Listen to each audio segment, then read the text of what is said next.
So let's talk mindset. And before I get going, I just want to say this is day 3 of my Kickstarter challenge, where I'm going to be bringing you a new video every day for 30 days. Some fellow midlife friends and I are doing this and encouraging each other and getting each other to stick with it. See them down below in the description, and please do pop along and see how they're doing. So, mindset. What I'm going to do in this video is that first of all, I'm going to discuss the fundamentals of mindset, especially in relation to YouTube content creation. Then I am going to go on to talk about my experience.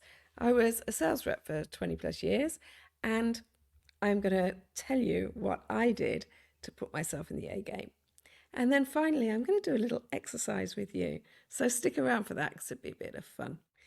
Fundamentals of mindset.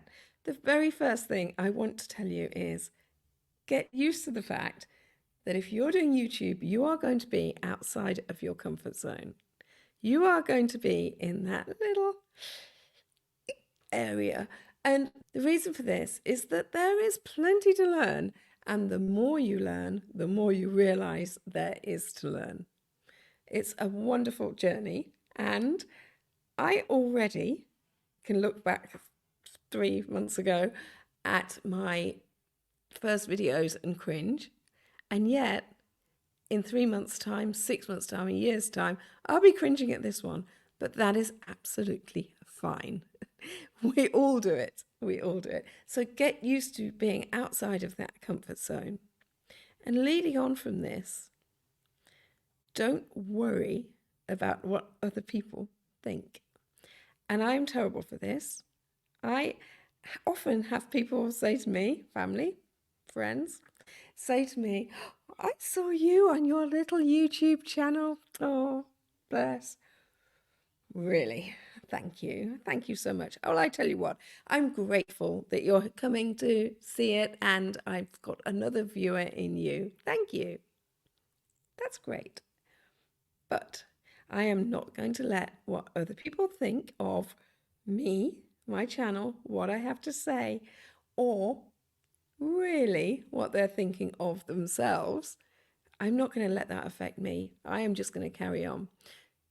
This is something that we have to deal with. We have to get used to.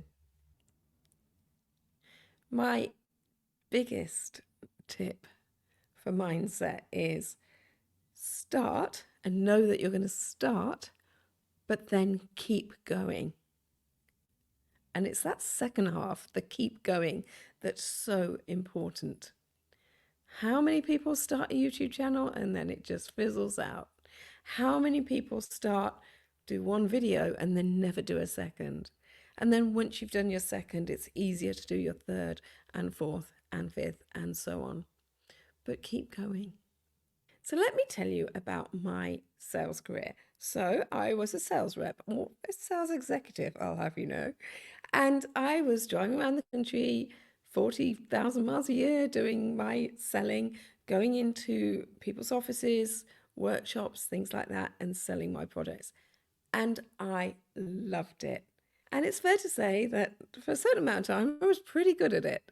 Now, I had a couple of mindset hacks that I used before I went in.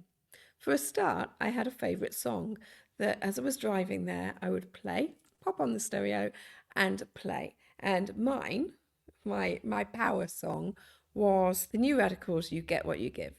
Now, I love this song. I'm not going to play it for you because of copyright, but it's punchy and it's powerful and it's really fast. And I turned the volume right up and it worked. The other thing I did was, and I apologize here and now for if any of my former customers are watching, but I was always a few minutes late. Sometimes it was more than a few minutes late. And sometimes it was contrived, but usually it wasn't. But by being late, I always had that urgency in my head. I had to work that little bit harder. I had to try that little bit more. I had to make that bit more effort to win them round sounds so corny, but to get them back on my side. If I turned up 5 minutes early, I usually wouldn't get the order. If I was a few minutes late, I'd pretty much always get it. So what changed there? Did the customers change? No, apart from the fact they probably got a bit annoyed sometimes. Did the building change? Did their budget change? Did their situation change? No. The only thing that changed was me, my mind, me. Oh, I'm so sorry I'm late. And being so flustered and then having to try my hardest, my real hardest to be able to make up for it. And it worked. So, should we do that little exercise? Stand up. Go on. If you can. Obviously not if you're in a car or something. But stand up. Stand up. And I want you to spin round as far as you can.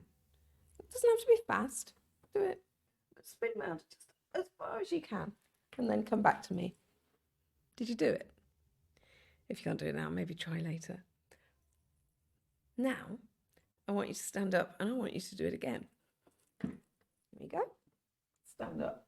But can you see just a little bit further round? So for me, it's round to my left. A little bit further around. Can you try and almost like be like an owl and go that little bit further? Can you? Go on, give it a go. See how far you really can get. And then come back to me.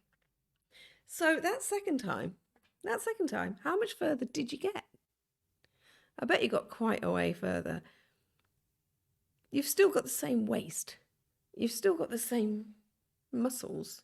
You've still got the same stretch capability. But the second time, your mind was telling you you needed to go a bit further. You could hear me telling you, and your mind was computing it and doing it. Can you see the difference that your mind makes? If you're telling your mind, I've got to go that little bit further, then you will. I'll leave you with that. And in tomorrow, day 4, I am going to be talking about 10 of 10 and what it means to have a 10 of 10 video as opposed to a 1 of 10.